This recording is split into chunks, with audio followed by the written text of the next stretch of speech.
geologist, archaeologist, college grad author, and he's teaching us the geology. Dr. Jefferson's teaching us the spirituality. And one of the most important things I want to leave you with that slide is the importance of honoring the spiritual sanctity of the site. Even if you're not Native American like me, whenever we go to these sites, we want to respect the people who this means something to their culture, something sacred. So especially with children, we want to pass on that message. The other thing we want to pass on is the importance of this generation protecting the archaeological record of these sites. And that can be easily disrupted by someone just picking up a rock and looking at it, oh, that's interesting, and just dropping it back down where you were. And the reason why, and these wonderful photos, you can see this greenish plant material that's growing on here. I would have thought that was moss. It's not. It's called lichen, L-I-C-H-E-N. Lichen is different from moss, where moss has a root system, lichen does not. Lichen needs a host, either a tree or rock to grow on. But it gives you a sense of the date. There's 8 species of lichen in Colorado, different colors, they grow at different rates.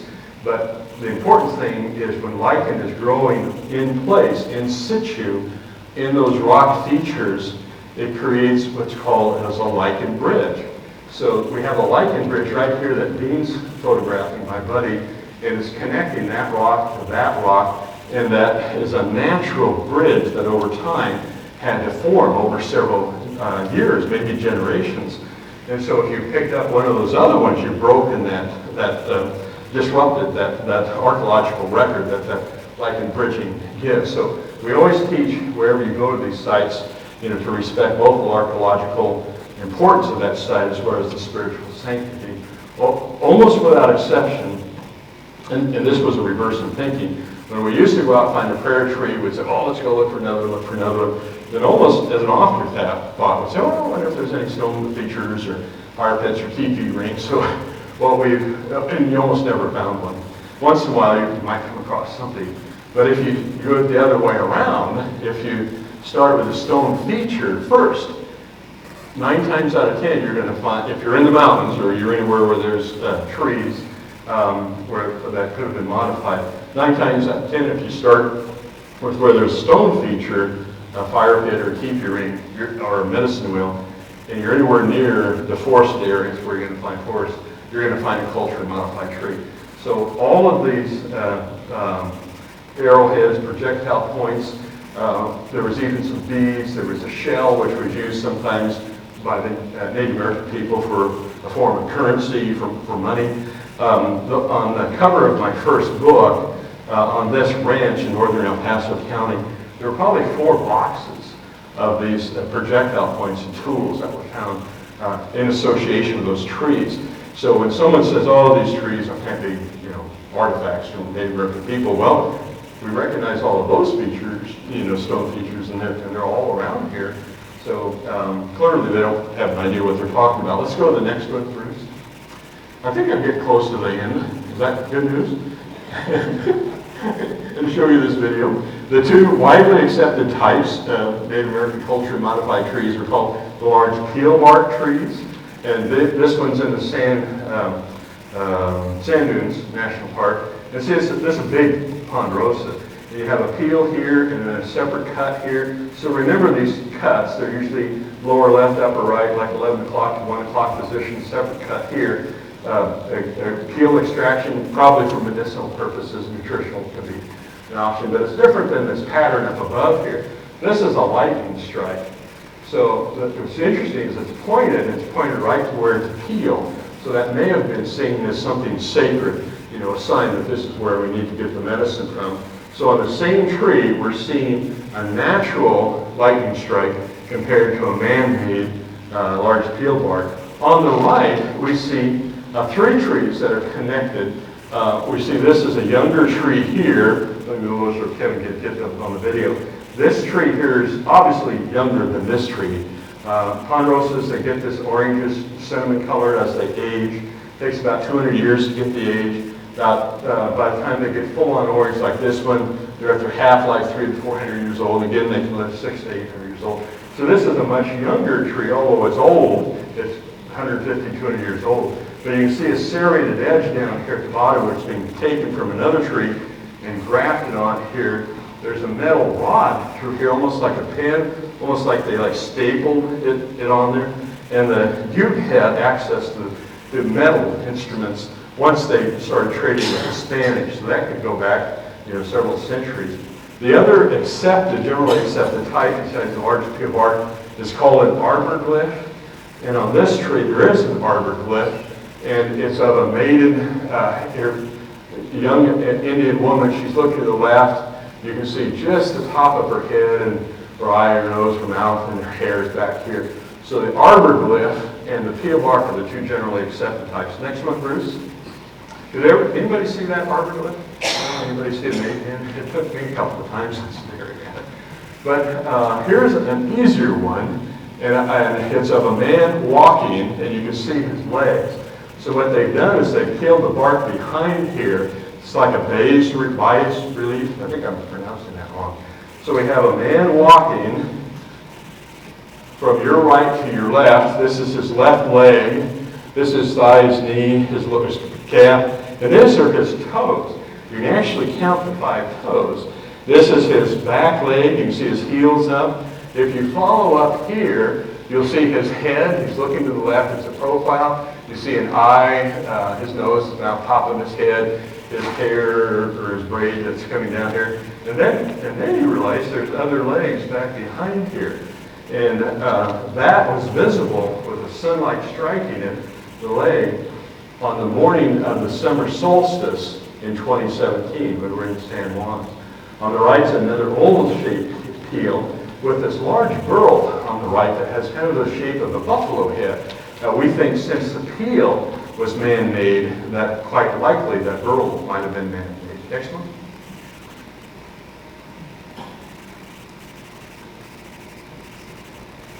And here is a peel bark pattern on a tree where the trunk's been bifurcated, wrapped all the way around that tree, and it points right up Pike's Peak.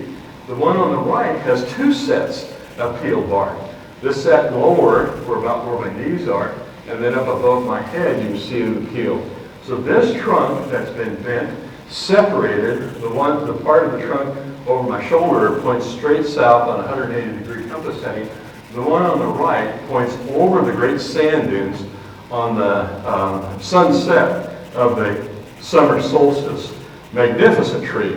And a Ute medicine man, a shaman, told us, actually wouldn't tell me, he told someone else and he left and they told me what he said. I think he just didn't want to talk to me one-on-one, which is fine because I'm glad we captured the story.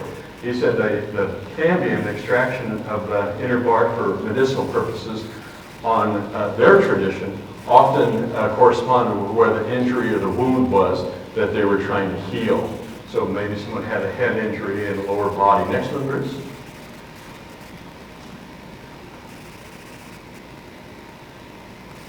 A trail marker tree. This is in the Beulah Valley near the Wet Mountains of Single Track. Next one, please. Unfortunately, we lost this tree, and this is Dr. Jefferson, my mentor. There's a trail marker tree over the shoulder. Next one, please. And here he's brought us together when we lost that tree 2 years ago from heavy spring snow. And you can see a large peel bark here, but he brought about 30 tree friends together to include some of the elders, and he performed us up in a circle. He wouldn't let us take photographs during the ceremony. He sang to the tree in Ute. He did a smudging ceremony, a prayer in Ute, and as soon as it was over, he was anxious to take a picture. So he said, "Okay, John, now you can take a picture." So they recognized the tree as a living spiritual entity. So when the tree, like a person or an elk or a buffalo or an antelope, when it leaves this life, it goes to the afterlife. So their view of the afterlife is very much like what we have here. Next one, please.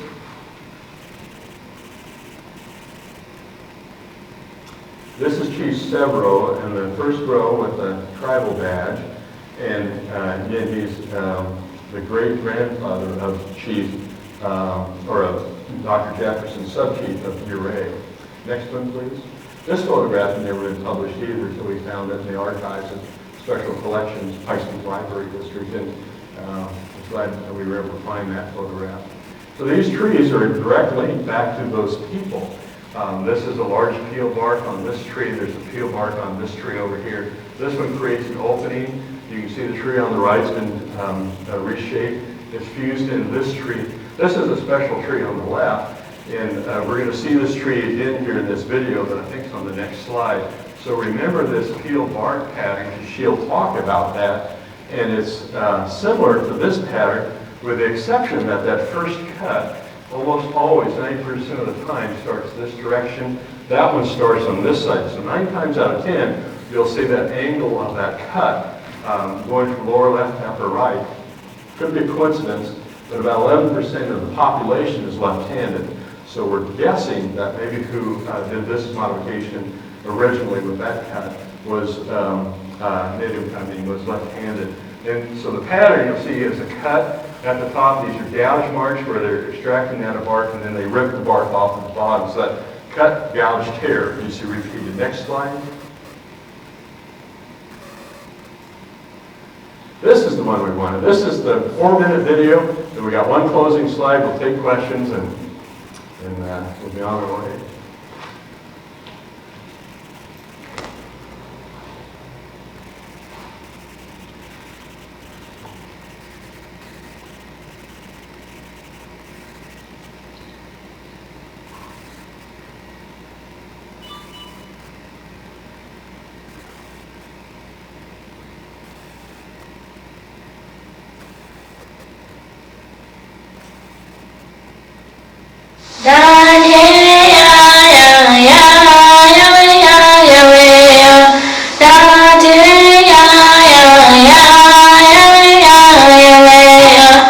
People came from the mountains.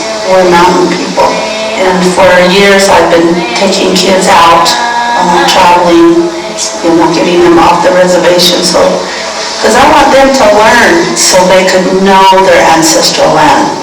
That's real important to me. And I cried a river, I cried an ocean over it, because we visit these places and they're beautiful. The mountain areas, just beautiful. And I always tell them, you come from a strong group of people.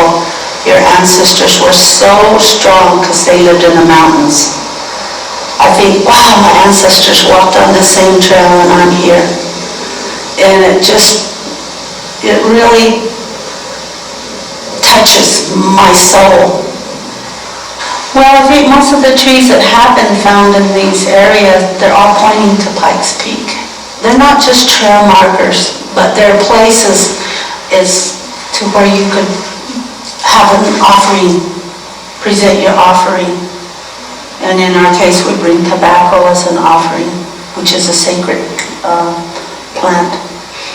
And so they would offer the tobacco, and we've been told that we need to approach it from the west, and then we have our offering. And so I've had little kids lined up to give their offering.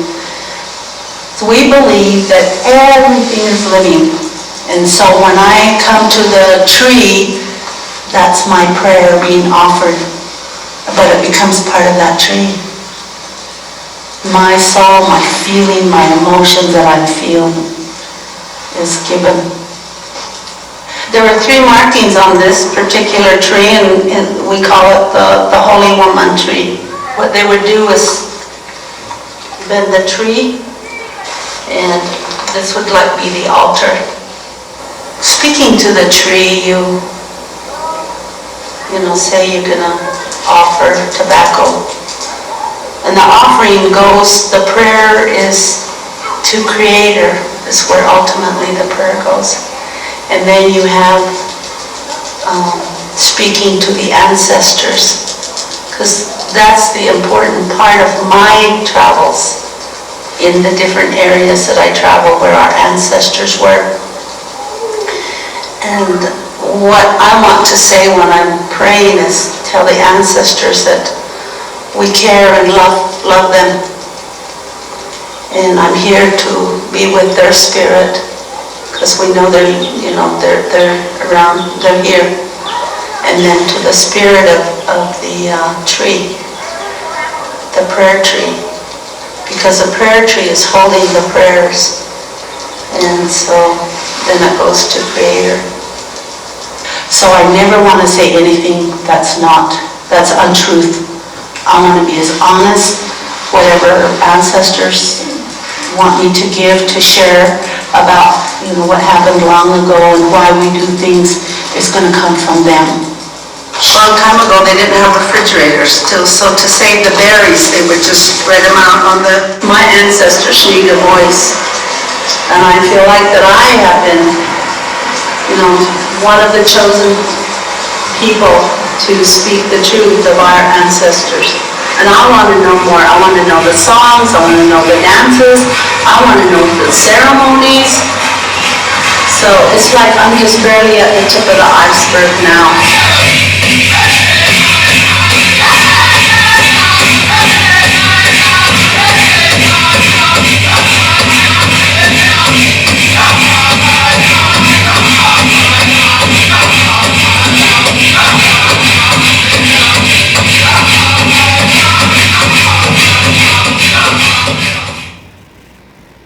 So we can have our last slide.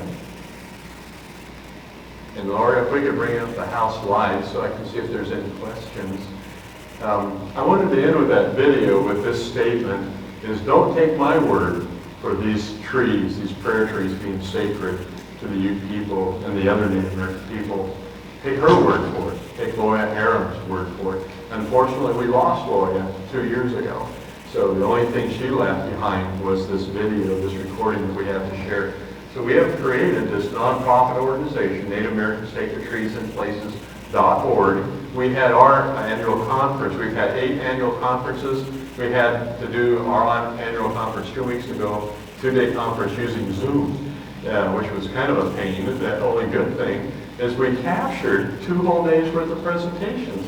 And we had elders from the Ute, we had Washoe Nation, we had some Cherokee descendants, and Ojibwa. So we had people from different parts of the country we wouldn't normally get to have. So if you are interested in watching any of those, just log on to NASCAP.org. You can do it for free, 24/7, and watch any of those conference presenters. But this is what it's all about, is for the next generation to be able to return to these trees from their ancestors and be able to touch those trees so that they can connect back to their ancestors and realize how truly special they really are. So I thank all of you for being here this afternoon, and Kevin for capturing this on video, and LaDonna and Bruce and Laura for all your work in making this happen. May I take a few questions? Yes, sir. In the place where the old gentleman did watch the picture. Yes. There was a person there holding 3 arrows or arrows. Feathers. Were they presented or? Yes, that was a really unique moment because she is a Ute descendant who has Mexican, a lot of mixed blood people are, that are Native American and Mexican. She lives in Pueblo, a friend of mine, and this was the first time that this elder ever let a woman touch his eagle feathers. One of them he had since he was a young man in his teens, and he was watching this eagle fly, and it landed, and an elder told him, now he's 86, so this is 70 some years ago, he said, I think that eagle left you a gift. Go see. So he runs out there where that eagle was on the ground, and he picks up that eagle feather, brings back to that Ute elder. He says, I thought he was going to leave you a gift. So he's had that feather his whole life, and he uses it for smudging ceremonies, very sacred. I was surprised he brought that because he keeps it in a special case, and I was really surprised when he allowed somebody else to hold that in his other feathers, the other eagle feathers. As many of you know, it's illegal for anyone, if you're not Native American, to own an eagle feather. So when he handed that in front of everybody, it was his way of saying we need to think differently of the women's role at our ceremonies. It's really a touching moment. Very. Any other questions? Well, again, thank you very much for being here and sitting through your business meeting and being here this afternoon, and be safe, be well.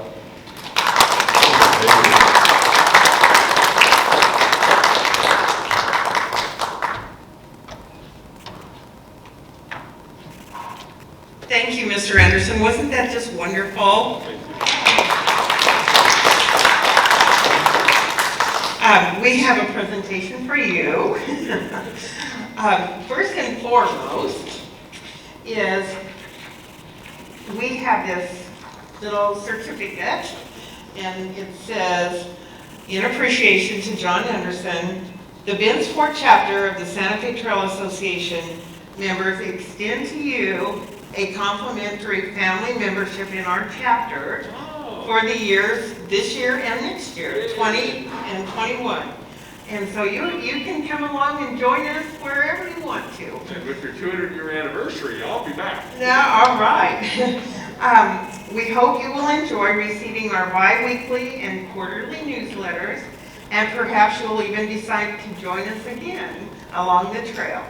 And there's a membership card, and most important, your honorarium. Thank you so much. Truly appreciate it. Thank you. Thank you all, and if you're interested in his books, they're up here, or you can get them on Amazon.com. There you go. Just enter my full name, John Wesley Anderson, in the search window, and that'll pull right up. If you want to come up and take a look, you're welcome to. I just ask you to be respectful when someone else might buy that book, so we'll probably spray just a hand sanitizer or something here. But I'm happy to sign them if you're interested in the book today. Thanks again for being here. Well, Donna, let me give you these two so they don't get out of here.